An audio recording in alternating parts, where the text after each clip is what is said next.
Walmart. I don't feel like stopping in no Walmart. We've been working all day in this 80-degree weather, man.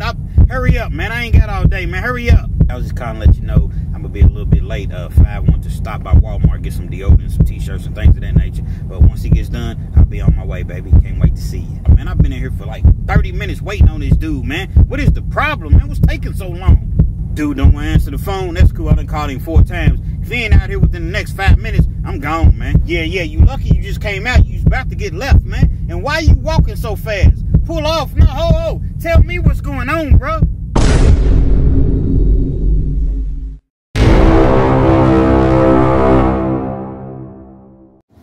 Yo, once again, it's on. Back at you one more again, Real Kens TV, in the house like motherfucking kitchen sinks. You know, as of late, people, the viewers have been asking me, and I definitely get it. Kens, what did you do?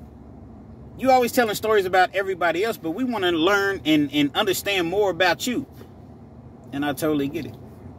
See, there's only so many stories that I can tell about myself. I've been around a whole lot of situations, a whole lot of things that have taken place. I've served over 10 years in the Department of Corrections. And I'm not trying to boast or brag about that as though you gained some stripes from that, because I regret it. I wish that it didn't go that way. But being that it did, I decided to tell these stories to deter the youth from going down the same path, the direction that I went in. So I've seen a whole lot of stories during my 10 years of incarceration. But with that being said, there is a message today. And I will enlighten you all and tell you all a story specifically about me. Now, there's a co-defendant that's involved. But the story definitely involves me. Understand this, though, before I get into this story.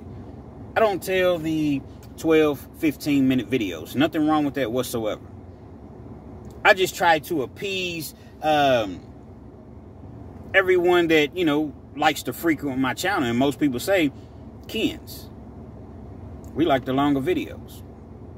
So much that where I've dubbed and named myself, self-proclaimed Mr. 30 Minutes or Better. No pun intended. Actually, pun intended. I'm going to give you 30 minutes or better of that hard, that action, and that motherfucking heat. Pause, though, if you will.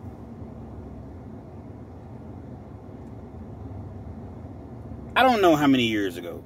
I didn't caught so many cases. I don't always remember the exact year. And again, I'm not trying to boast about anything that I speak of, because going to prison, going to jail, breaking the law is ignorant.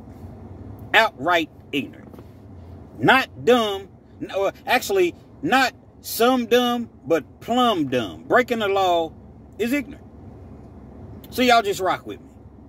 If you're on your way to work, your way from work, at work, trying to lay down and take a nap, perhaps you're trying to sleep at night, I don't know, maybe you just want to tune in to hear a good, genuine, 100% authentic prison YouTube story, Real Kens TV 859 is the channel for you.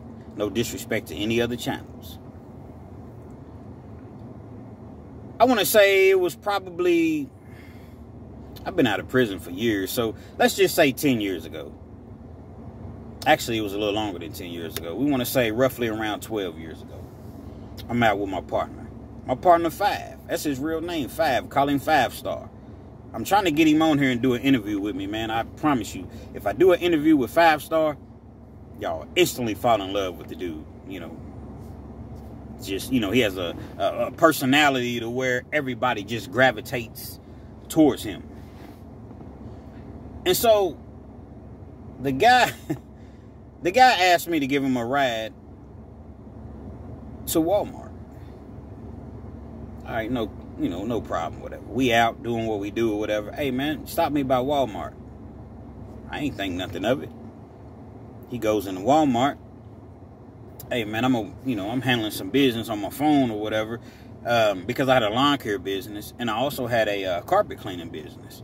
And so how that formulated is that I started the lawn care business, but then, you know, we would go and cut people's yards, and then we would get into doing the actual landscaping, and it's a whole lot of single women that were out there, and they would be like, well, do you know anyone that does this or works pressure washes or, you know, cleans carpet? So I got so many of those questions. I just said, hey, I'm going to start a carpet cleaning business. I knew about, you know, carpet and flooring and things of that nature. So we started doing that. Then eventually it grew until we were a home improvement company. You know, we were small. Don't get me wrong. It's not like we were Lowe's or anybody like that. But I'm just saying we were growing. And so I was in the car handling some business, and he goes inside of Walmart. He said he got to get him like some t-shirts or something like that, and, you know, some hygiene deodorant. You don't got to explain to me. Go and do your thing, man. I'll be out here waiting on you. So I'm sitting in the car, and I don't know, perhaps 15 minutes passes by, 20 minutes. I don't really think a big, you know, anything of it, because, you know, Walmart, they got those long lines, and Walmart's a large store, so you got to go to, you know, 3 or 4 different departments. It's not no big deal. And this is my dude. Like, this is my partner, man. I'm talking about, man, this is my dude, man, to help me get it from the mud. I'm talking about when I didn't have no money to pay him and I was starting the business up, we would go out and hand out thousands of flyers, and I couldn't really pay him nothing. You know, I give him something for his time and effort, but it wasn't nearly what I should have been paying him. I just didn't have it.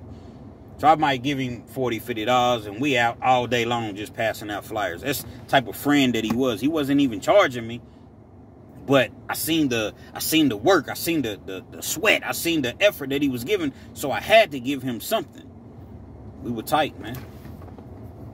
He was my co-defendant on a prior case. Never said a word. I never said a word against him, man.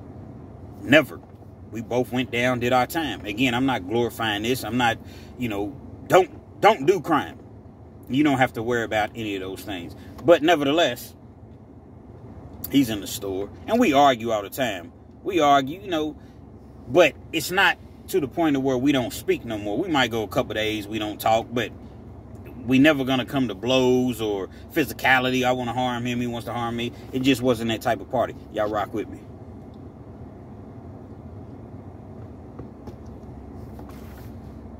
So I'm sitting in the car. I'm like, okay, 30 minutes passes.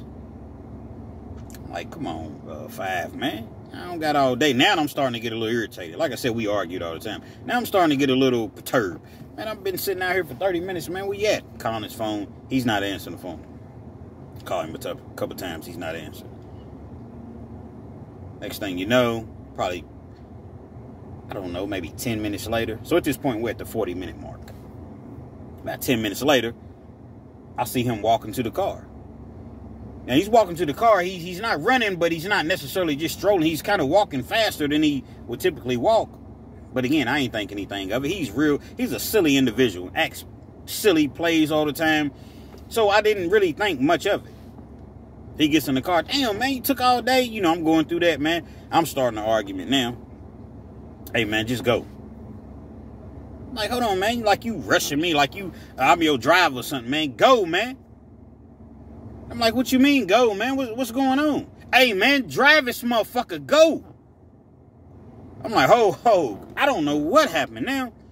So I didn't start to put the car, you know how you, like I put the car in park and then, actually in drive, and I'm pulling off, but it's kind of, as I'm pulling off simultaneously, I'm asking him like, nah, why you rushing me, man? You know, let me know, is everything good? What happened? Hey, man, I ain't trying to hear all that, man. We'll talk about that later. Just go, man. I'm telling you. Next thing I know, I see 2 security running out of Walmart. Stop!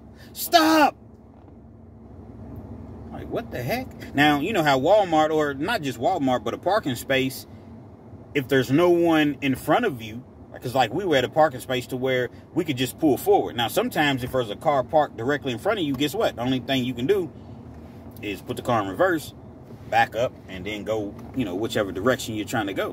In this particular case, there wasn't a car parked in the parking space right in front of me, so I'm like, dawg, hold on. I'm seeing these security, and they like, stop. They like frantically screaming as though something dramatic has really, really happened. I don't know what's going on. Like, I truly don't know what's going on.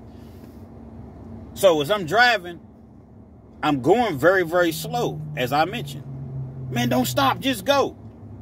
Man, this fool reaches over and with his foot and presses the pedal. We skid off. As we skid off, one of the officers ends up getting hit. One of the security officers ends, I don't even want to call him an officer, but one of the security personnel, if you will, ends up getting hit. He gets hit, not hard, like he just barely, like he don't get hit head on. It's like the vehicle barely brushed up against him. Like the side mirror hit him or something like that. Come on, man, go, go. I'm like, nah, here's something. We fighting. He's trying to, I'm pushing his leg over. I'm pushing him. I stop. I don't know what this fool done did. Now, he's not a violent individual. He's not anybody that's, you know, I have to worry about, like, shooting somebody or assaulting anybody or whatever. So, I'm in the dark. I don't know exactly what's going on. It's like I'm in the closet. Pause. Double pause. Triple pause. Matter of fact, I shouldn't even have said that. I'm in the closet. So, let's rewind. I'm in the dark. I don't know what happened. You see what I'm saying? Only thing I know is this isn't normal. This isn't right. 2 security personnel running out talking about stop, stop, stop. I stopped the car. I'm able to kind of subdue him. Now Five's a big dude. He's not a big dude, but Five probably weighing in at about, at the time, a good 220, 225. I don't know. He probably every bit of 5'11". Closer to 6 foot, but he every bit of 5'11". So, you know, your big dude been working out or whatever. I stopped the car. He mad. Man, why you stop the car, man? They come to the car. They done called Walmart. You know, it's always a security officer that sits in front of Walmart. They done called him down to the scene. You got the security personnel that was working inside of the store. I still don't know what's going on. I don't have a clue. They pull me out of the car. They pull him out of the car. They call the actual metro, you know, the police. So the police department's down there now. So it's like 15 officers there, 15 cars or whatever, as though we done robbed a bank or did something, you know, drastic. And I'm still unclear of the situation.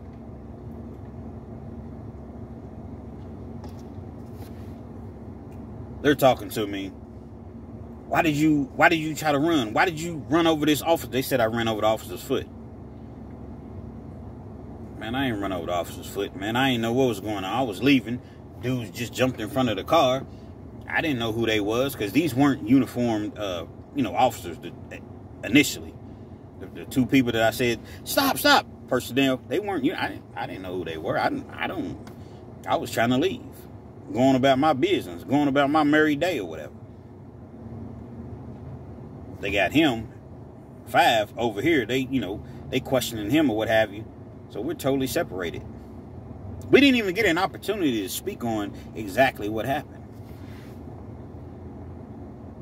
I'm sitting there and I'm truly like not knowing what's going on. Next thing you know, they searching my vehicle. They search my vehicle. At this particular time, I'm a known counterfeiter in my town. Now, when I say counterfeiter, sometimes it was money, sometimes it was checks, sometimes it was credit cards. I was a white-collar criminal, man. I'm no better than the average. I'm no better than no other criminal. But my whole philosophy at the time was, if I'm going to take from the rich, these banks. You see what I'm saying? I ain't want to take from just the average individual on the streets. I didn't want to, you know, to the poor or anything like that. I didn't want to sell no drugs. I didn't want to rob nobody, shoot nobody. That wasn't my MO. I was trying to get this bread, this real money, man. I'm talking about $50,000 and $60,000 a clip. 20,000 on a bad day. Yeah, that's what I was about back then. And so, like I said, they questioning me or whatever, and I'm just telling them, man, that's all I know, man. That's all I know. I didn't even know. I was just trying to pull off. These dudes could have been trying to rob me, anything. I didn't know. Next thing you know, like I said, they searched my car. They found some counterfeit checks in my car, man. They found some counterfeit checks in my car. Now, when they found the counterfeit checks in my car, they were my check. They were mine. They belonged to me. They were given to me, but they were mine. Basically, what I would do back then, I done already been convicted and tried and served my time for this. But back then, people would bring me, like, the checks, right? So say you work for, I don't know, McDonald's. You bring me a copy of your check. I take the check, I take the numbers, I duplicate it, I change the check number so it doesn't implicate you. So say your personal check number, like in the right-hand corner of the check, because this is back then where people still got checks. It wasn't so much direct deposit. So it may be check number 10,881. I would make it in sequence, but not too far off. Maybe 10,916. Fake ID, send somebody in the bank, they cash that check 4-5 grand. We do it 3-4 times a day. It's a beautiful day. So that's what was going on with me at that particular time, and I just happened to have these checks that I had made in the car. Search my car, it's my vehicle, they charged me with the checks. So I know you all saying, like, Real Kens, well, okay, well, why did he come out of the store? What did he do in the store? Great question. This fool was in the store at the service counter, at the return desk. You know how you can go to like the customer service and do a return, or if you want to cash a check, or if you have a problem with something, you go to customer service. He went in to do something. I don't even know exactly why he was at the customer service. I believe, actually I know, but at the time I didn't know exactly what happened. This fool went into Walmart to steal some shit. He went into Walmart to steal like some Dickies, you know, the pants. He stole a bunch of stuff that he could just stuff, you know, in his pants and you know, in his shirt or whatever. Acts like he's going to walk out, turns around and goes to customer service and returns the same stuff without a receipt that he just stole from the store. Now, if you all didn't follow me on that, if you're like, hold on, how did you do that? Walmart at the time didn't require you to have a receipt. But they wouldn't give you cash without a receipt. They would give you a gift card. You take the gift card, you sell it to, you know, some people or whatever. The Arabs, not saying anything bad about the Arabs, but they were mainly the people that would buy the gift cards. So he had stolen like maybe $200 worth of items.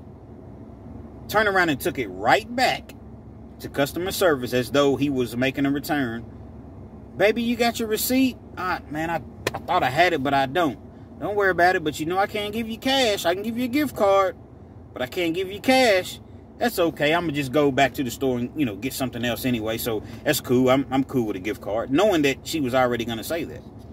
So hopefully you all follow me and know exactly where I'm going with this story, or where I'm at with this story, rather. He gets the gift card. It's like $240-something. Everything is all good. The problem is he gets greedy, man. He gets greedy. He goes back and gets some more items. After he gets the gift card, he goes back and puts some more items. That's why I said, remember I said it's about 40 minutes. He goes and gets some more items. And when he gets these items, he knows that he can't take it back to this customer service because he had just went to customer service with a return. He's going to ask me to take him to another Walmart. And if I don't take him, somebody will take him to another Walmart to return these items. You get another couple $100. Again, I don't know any of this. I don't partake in that. That's not my hustle. That's not my stealing out of stores. Again, I'm not any better than anybody else. But if I'm going to go to prison, I'm going to go to prison for something that's significant. Not no little $300-400. Nah, man. Licks I was hitting, man, was, like I said, 20, 30, 40, 50, 60,000, man. A pop. Now, I got to break it down with the individuals that helped me get there, so I didn't keep the whole whop. And I'm far from greedy, but at the end of the day, that's just what it was. He's coming out of the store. One of the security's like, hold on, sir. He walks away from the security. They start to kind of not really chase him as far as running, but they start to walk after him. He senses danger. He panics. He turns around. All the stuff that he had, he takes it out of his, throws it on the shit. He throws everything off of him. I don't got nothing. So he's trying to walk out of the store. They're trying to stop him. Dude grabs him. Hold on, sir. He continues to walk.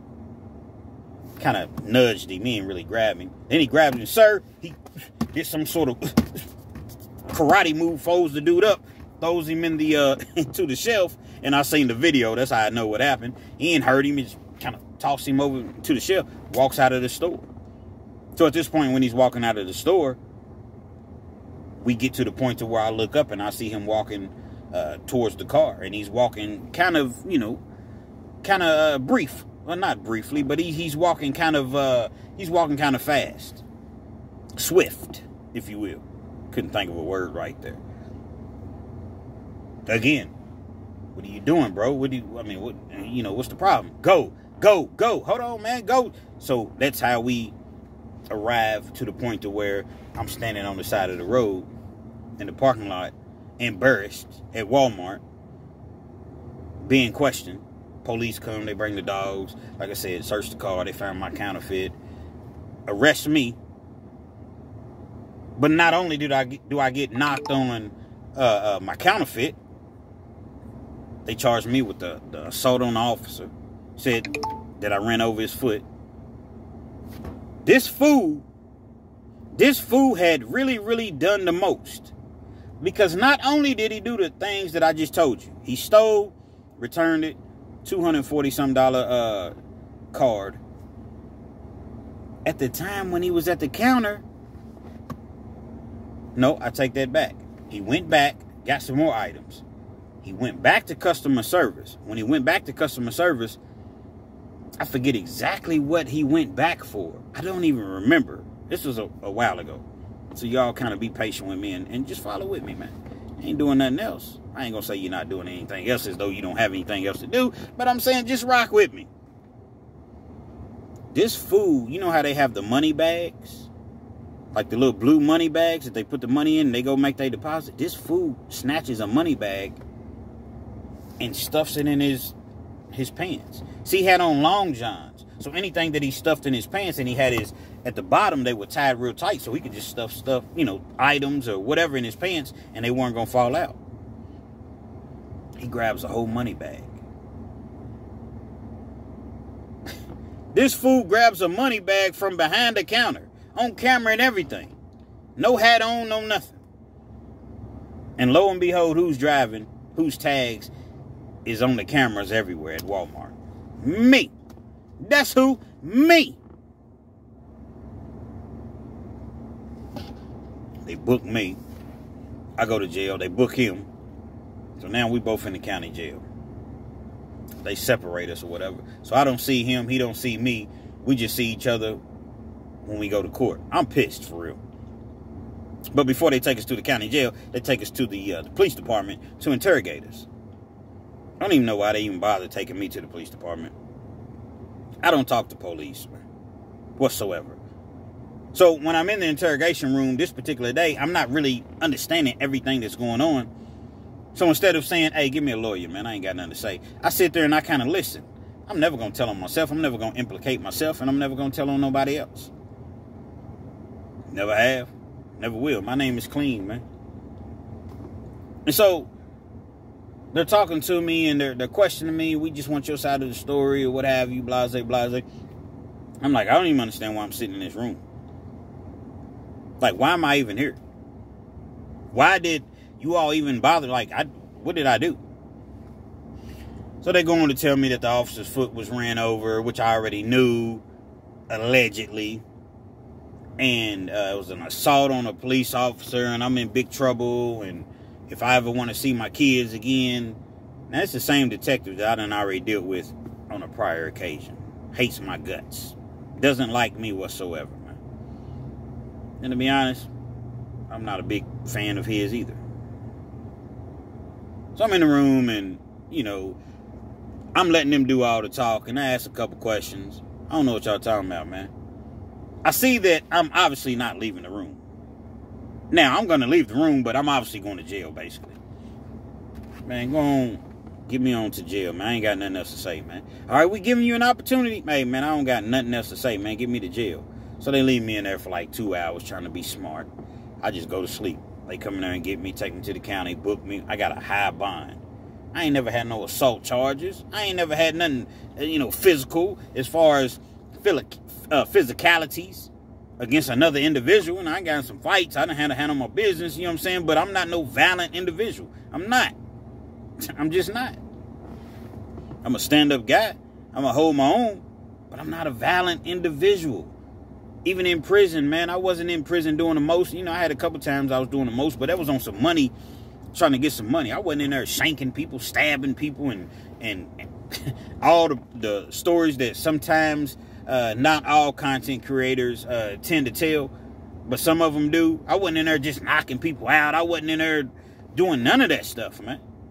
It just wasn't, man. I'm in there, I'm in prison, I'm trying to get home to my family. The quickest way to get out of prison without, you know, keeping my integrity, of course. I'm trying to take all the classes and programs I can take, and I'm trying to go home, man. I'm not in there trying to be in the mix. It just wasn't me. It wasn't my personality. Never has been. I seen every time I have a court date, he has a court date. We co-defendants. So I'm in the county jail for probably a good, I don't know, 4 or 5 months. My bond is astronomical. In Kentucky, there's no bail bondsmen. There's no automatic 10%. So if your bond is $37,000, guess what? That's your bond, $37,000. A lawyer may be able to come in and get it reduced, but on the strength of an officer was allegedly injured and his foot was fractured or whatever by the vehicle that I supposedly was driving, which I was driving. I done ran over the officer's foot, so they say. So the judge deemed me as violent, and I couldn't have my bond reduced. So I'm sitting in the county jail. I'm pissed, man, for real. I'm really pissed, man. But what can I really do? So you would say, well, no, Kens, he needs to step up and take that charge and tell him that he did it. Yeah, he does.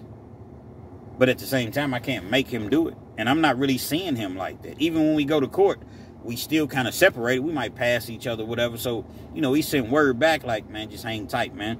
I'm going to take this charge. But right now, the plea deal is way too high. They offering me like 30, 32, 33 years. I can't take that. Tell him hang tight, man. I'm going to do the right thing, man. So I'm like, okay. I'm still not happy about it, but I understand. Because if he goes in there and say, nah, man, I was the one that reached over him. He didn't know nothing. Now he's at the mercy of the court. He's already at the mercy of the court. But now he's really, really, really at the mercy of the court for the simple fact that his lawyer has no leg to stand on because he has no defense. He can't fight. So I get it. Good old moms comes through, man, and gets me out, man. The judge was like, you know what? I feel like I'm in a good mood today.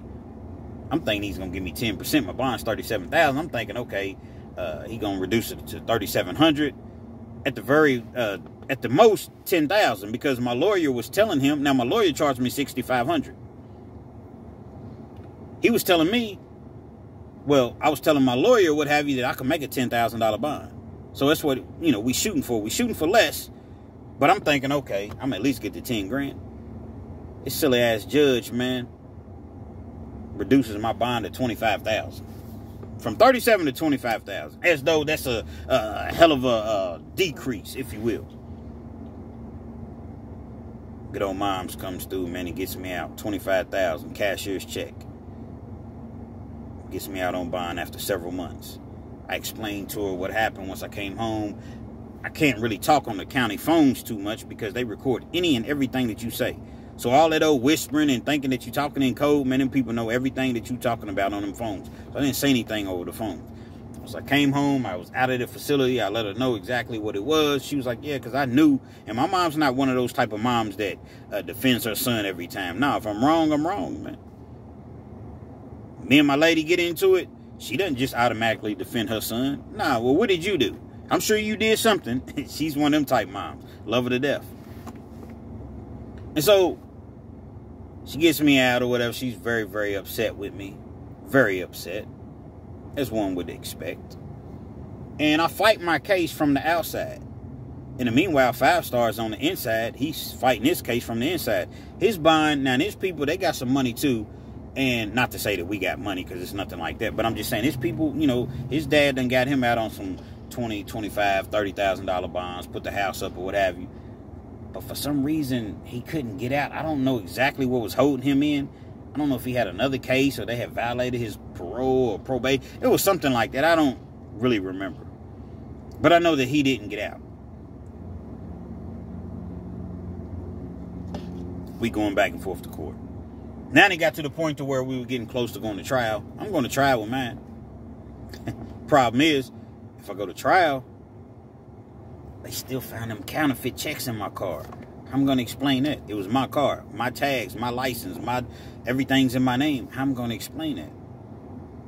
But we have a suppression hearing. It's an evidentiary hearing to where you go in, your lawyer presents some evidence, and basically we're saying you all never should have searched my vehicle. I didn't give you consent to search my vehicle, but they're saying that in the process or a felony being committed, if you will, they have a right to search my vehicle. So we're trying to get the whole search thrown out. You throw the search out, I'm good.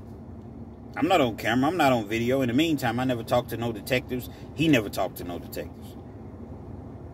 As far as, implicating each other. I lose the suppression hearing. Damn. What can I do? They hit me with being a habitual offender. It's my second felony. So the charge that I had, the assault on the police officer carried 5 to 10. But it would be enhanced to 10 to 20 by virtue of which is called the PFO, persistent felony offender. It's a sentence enhancement. So now I'm facing up to 20 on just the alleged assault on the police officer. Not to mention the counterfeit, I'm facing 1 to 5, and they can enhance that to 5 to 10. I'm facing 30 years for giving an individual a ride to Walmart. I got money in my pocket. At the time, man, I had a policy to where I always kept $1,000 in my pocket at all times. Keep $1,000 on me, and if I didn't, it was close to it, or maybe I spent some money or whatever. But I'm gonna have $600-700 in my pocket at the very least at all times. I didn't need no money. I didn't, we all need money. You get what I'm saying? But I definitely wasn't about to be a part of some theft ring or theft scheme or whatever you want to call it and go sell it to the Arabs for half off. I did all this work and I got $500 worth of merchandise and you want to give me $250 in cash? Come on, man. That just wasn't me, man. No disrespect to anyone that does that. It just wasn't me. I lose the suppression hearing, as I mentioned. Now it's becoming quite evident. I'm going back to penitentiary. I'm going back to prison.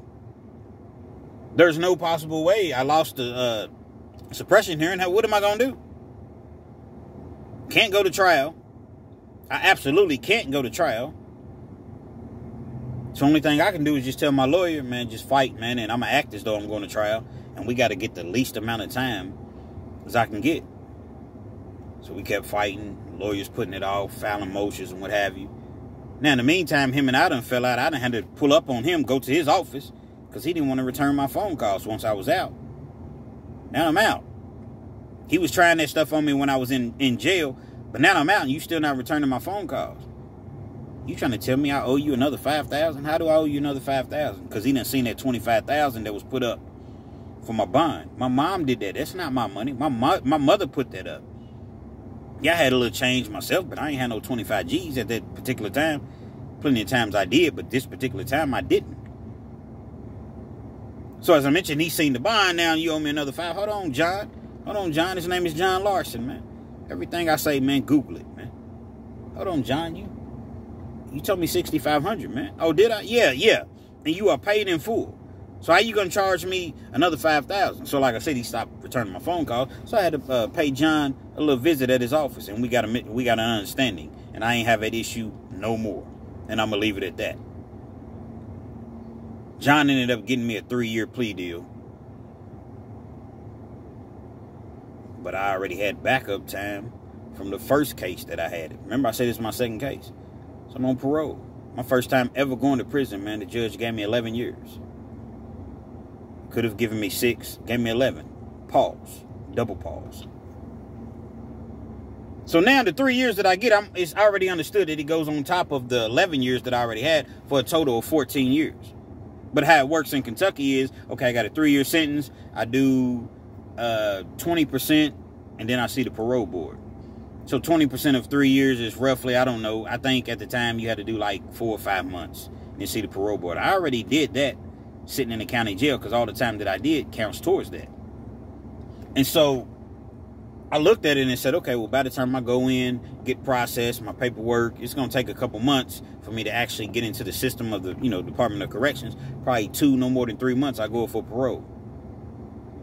They agreed to drop the assault charge, just charge me with the counterfeiting or what have you. I had to take 3 years. So that's how I ended up going to prison my second time with a 14-year sentence.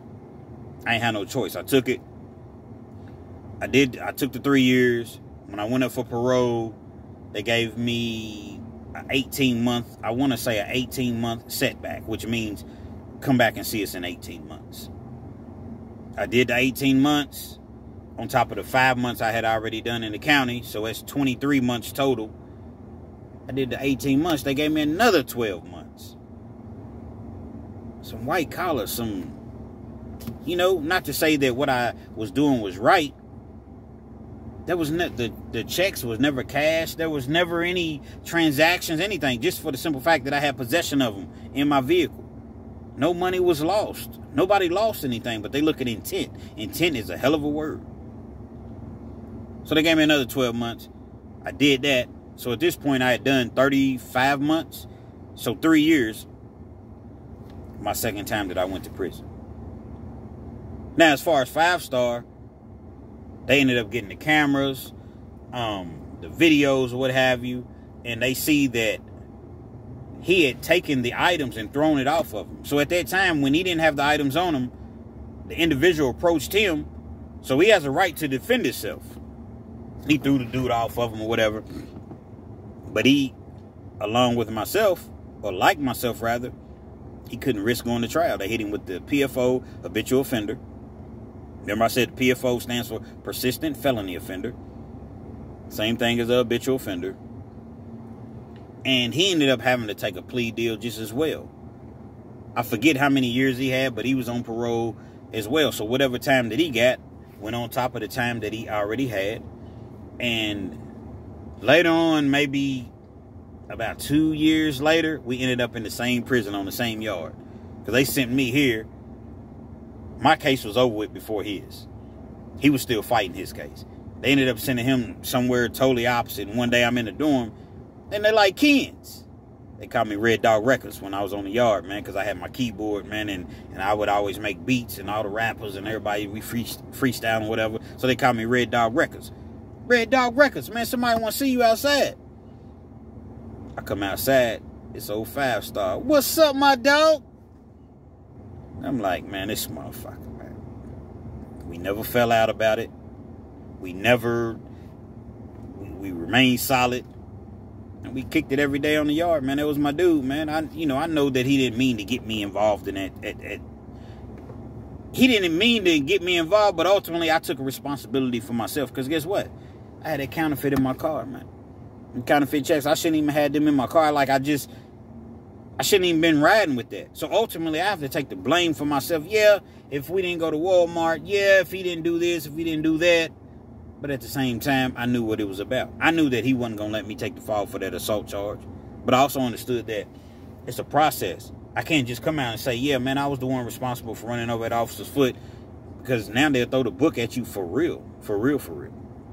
It's the way the streets go, man. It's just the way that you doing illegal things, man. Sometimes you got to sit down. You got to lay down, man. This officer comes to court with a big old boot on his foot as though, somebody, a dump truck or something done ran his foot over. Man, that officer's foot did not get ran over. Did not get ran over. But hey, they gonna believe me or they gonna believe the officer.